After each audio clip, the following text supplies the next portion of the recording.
to a star now.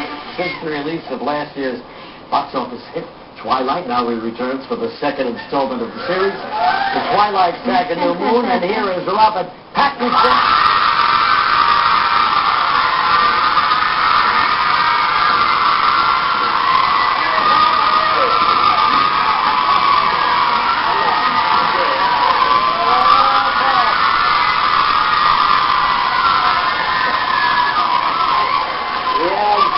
You must be getting used to this by now, huh? Good morning. It gotta feel good. Doesn't it feel good? It does. I've kind of done this press tour. I'm sort of running on fumes at the end of it, and it is nice doing shows when everybody screams early in the morning. This is Robert's first time on live. We all thought that you've been here once before. But we're happy to have you here for the first time. I thought I had as well. Yeah, my God, we think we have to. This is his first time here. I feel like you've been here before. Yeah, I think you have too. No. I think you bit Kelly in the throat. And that was fine. Yeah. This is the Twilight Mom Club. Look out there, Robert. These are women a little older. They've all got their shirts on that say the Twilight Moms. These they always claim to be Twilight Moms, and they always look too young. Yeah, oh, he's smooth. Oh, does he know what he's saying?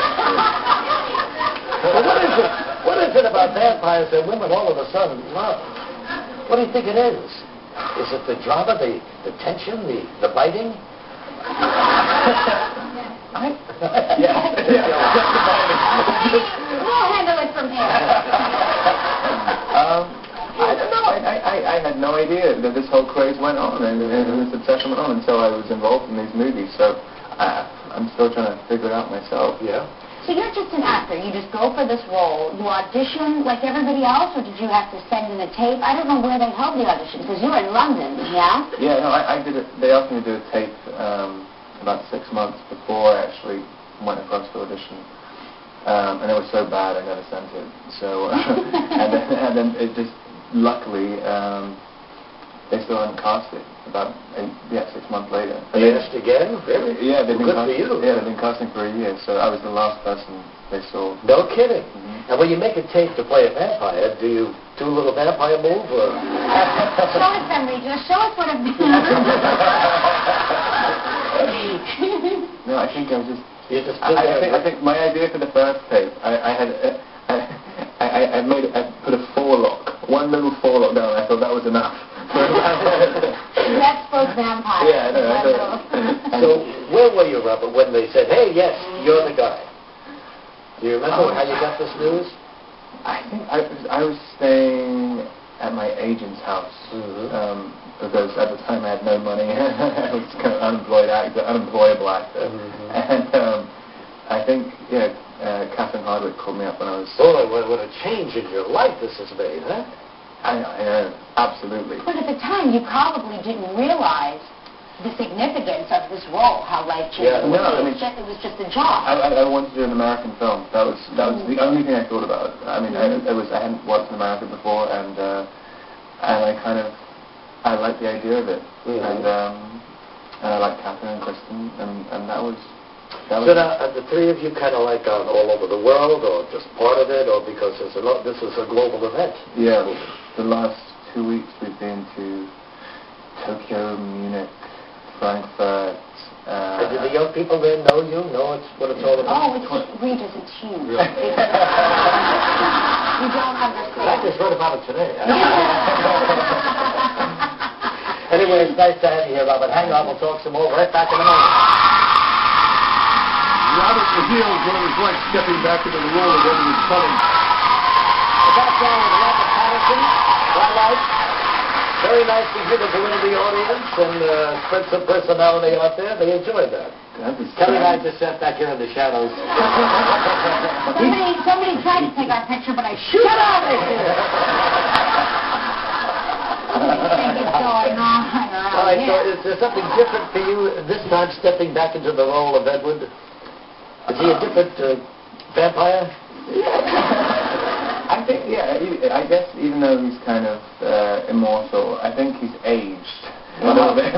Well, because he's very tortured. Yeah, he's very conflicted. Yeah, I think he'd been before he met Bella, he'd been the same for years, for 50 years, 60 years, and then he meets Bella, everything changes, and then New Moon starts, and he has to kind of contend with these changes being in his life. Is it possible for a vampire to have a soul?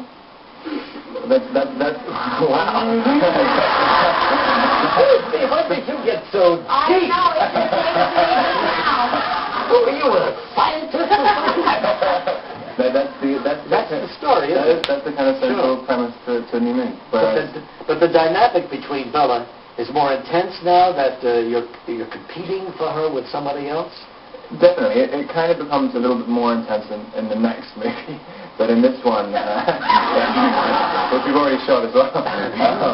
But in this one, I guess Edward's a bit of a defeatist, and he kind of withdraws. He kind of allows. He thinks. No kidding. Yeah, he thinks he's a vampire. What's wrong with him? He's got the upper tooth. I don't care. I thought it was funny. Yeah, thank you. But there's another character here, the Volturi. There are. I don't like him. It's actually multiple. It's multiple. No, it's multiple. I don't like them. What are they doing to this arrangement here? They are the kind of the most powerful group of vampires in the world. Oh. They kind of preserve vampire lore. Aha, I see. And Edward goes to them for them to kill him. Oh, well, we have a scene like that coming up. The Bella and Edward confronted by the villain, surely. You already know what you're going to do, Otto. She knows too much.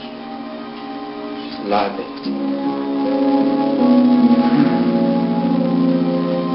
That's true. Felix.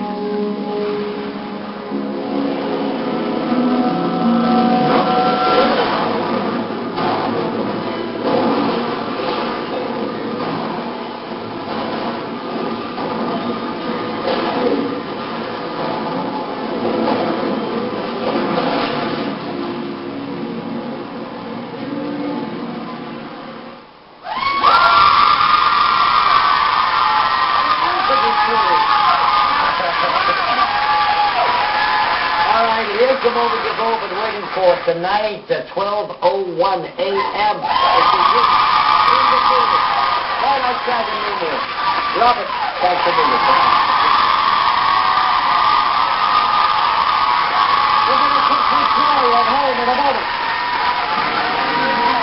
Tomorrow on Live, Robert co-starred New Moon actor Peter Luckner.